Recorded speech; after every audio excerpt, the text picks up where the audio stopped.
అక్కడ రద్దీలో ఏదో గీసుకొని ఉంటుంది బావా.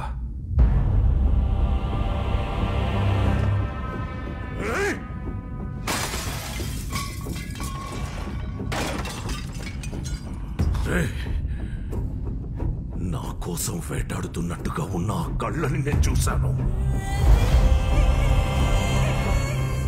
ధర్మస్థలిలో అణువు వెతకండి. వాడిని నేను చూడాలి. వాడికి ఏం కావాలో నాకు తెలియాలి.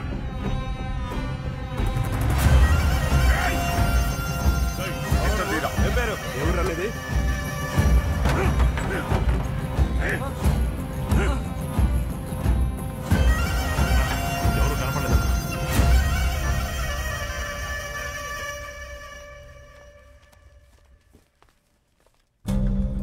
బాగా చేసావు. ఇది ఉంచు. అక్కర్లేదు. తీసుకో. డబ్బులు వద్దంటావేంటి? చిన్న పనేగా. పడిపోయిన నన్ను మళ్ళీ నిలబెట్టావు. తీసుకో. నిలబెట్టింది ఫోటోనే కదా. వెనక చూపించి మాట్లాడుతున్నావేంటి?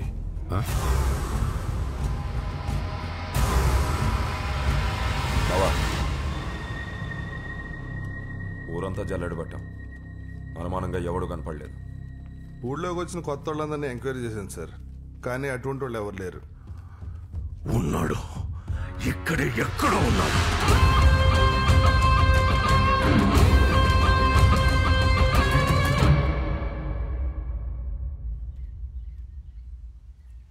వచ్చిన పని ఏమైంది ఆచార్య?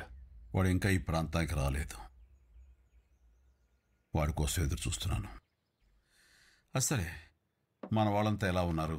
రేపు రాత్రికి అందరూ జైత్యాల్లో కలుస్తున్నారు. ఏ? మన శివుడు ఉన్నాడుగా, వాళ్ళ అమ్మ ఆఖరి కోరిక ప్రకారం శివుడికి వాళ్ళ మరదలకి పెళ్లి. నువ్వు వస్తే సంతోషిస్తానని చెప్పమన్నాడు. ఓ,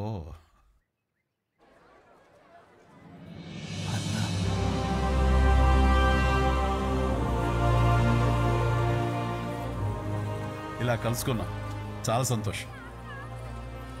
ఏ పెళ్లి కొడక, ఏదో అమ్మ కోసం అన్నా. అంటే అమ్మాయి కోసం కదా? మరి నేను కట్టేసి నాతో పాటు తీసుకెళ్ళిపోనా? నువ్వు అమ్మని బాగా చూస్తా. పోరా అన్న. ముహూర్తం పొద్దున్నే అన్న. కాస్త కళ్ళు తీసుకుందరు కానీ రండి. ఓకే.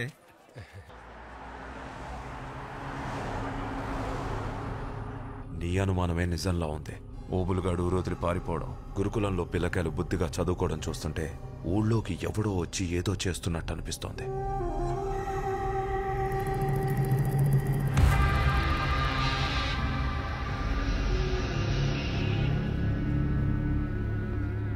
రాథోడ్ సార్, మీరా? రండి రండి. ధర్మస్థలిని నీ చేతుల్లోకి తీసుకున్నావు. కానీ ధర్మస్థలిలో చిన్న చిన్న తప్పులు చేస్తూ చిల్లర దోచుకుంటున్నావు బసవా. నువ్వంటే ఈ ప్రాంతంలో అందరికీ భయం ఉంది. కానీ నువ్వు రాజకీయంగా ఇంకా పైకి రావాలంటే ఇది సరిపోదు బసవా.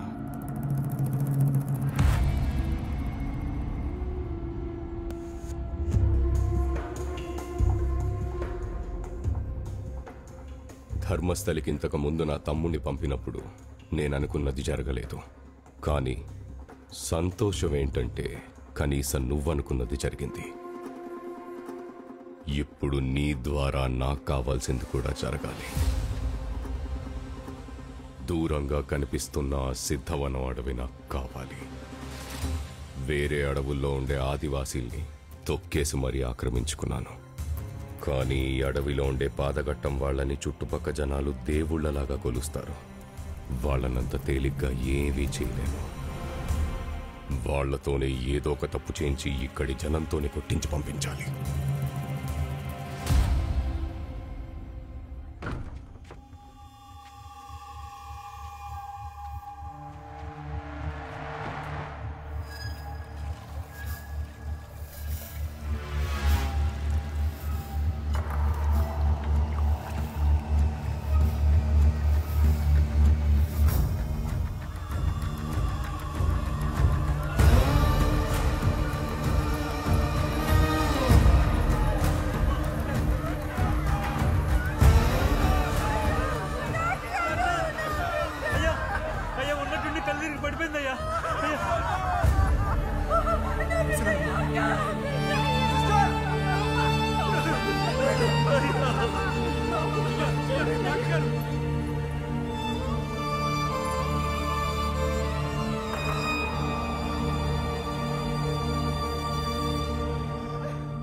ఊళ్ళో రోజు పిల్లలు తీసుకున్న ఆయుర్వేద మందులో విషం కలిసింది.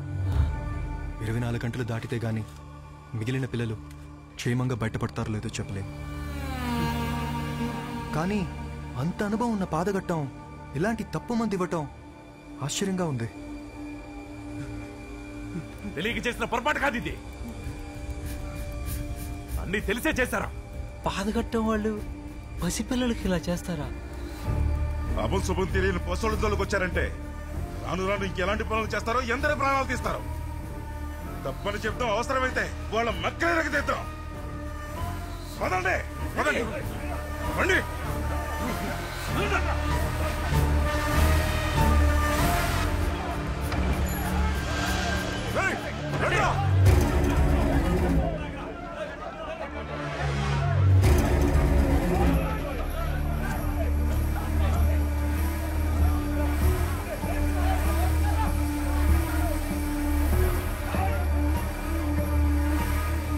ఇంకా ఎంతమంది పిల్లల ప్రాణాలు తీయడానికి ఈ విషయాన్ని తయారు చేస్తున్నారా? పసి పిల్లల జోడికి రావడానికి మీకు చేతులలో వచ్చాయరా? చూస్తారట్లా ఆగండి. ఏంటి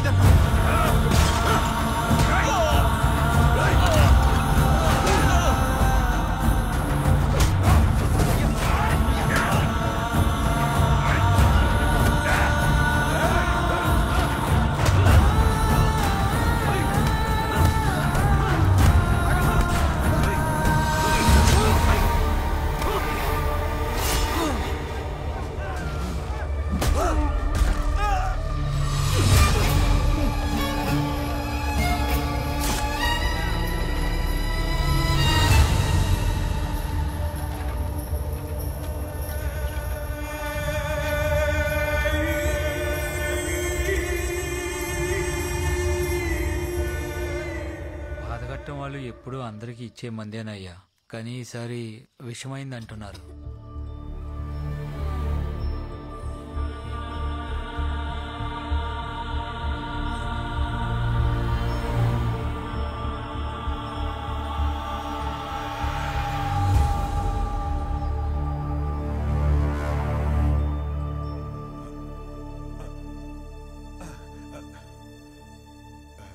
తప్పులు చేయటం మానేశానయ్యా.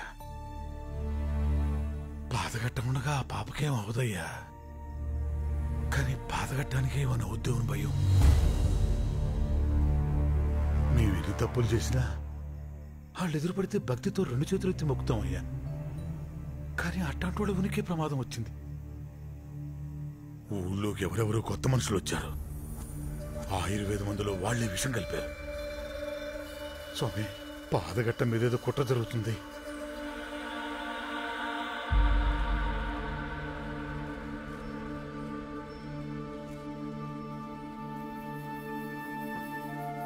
ఈ ఒక్క రేతిని దాటితే ప్రాణాలకేం ప్రమాదం లేదు. కానీ మనం ఇంకొక రేతరిక్కడుంటే పాదగట్టంలో అన్ని ప్రాణాలకి ప్రమాదం. అందరం బతికి పట్టకట్టాలంటే వెంటనే ఇక్కడి నుంచి వెళ్ళిపోవాలి. ఏంటి నువ్వు మాట్లాడేది? పాదగట్టం విడిచి వెళ్ళిపోవాలా? తరతరాలుగా మనం ఇక్కడ ఎందుకు ఉంటున్నామో, ఎవరి కోసం ఉంటున్నామో తెలియదు, కానీ వచ్చే తరమైన ప్రాణాలతో మిగలాలంటే మనం ఇక్కడి నుంచి వెళ్ళిపోవడమే శ్రేయస్కరం. మనం ఎందుకుంటున్నామో మనకు తెలియకపోవచ్చు, కానీ మన నాయకుడు వేదకి అంతా ఎరుకే. ఆయన లేచే వరకు మనం ఆవేశపడకుండా వేచి చూద్దాం. 100 ఏళ్లుగా వేచి చూసింది చాలు. ఇంకా ఇక్కడే ఉంటే పాదగట్టం శవాల గుట్టగా మారిపోతుంది. జరిగింది చాలు. పాదఘట్టాన్ని త్వరగా వీడితేనే మన వేదన్న ప్రాణాన్ని కాపాడుకుంటాం.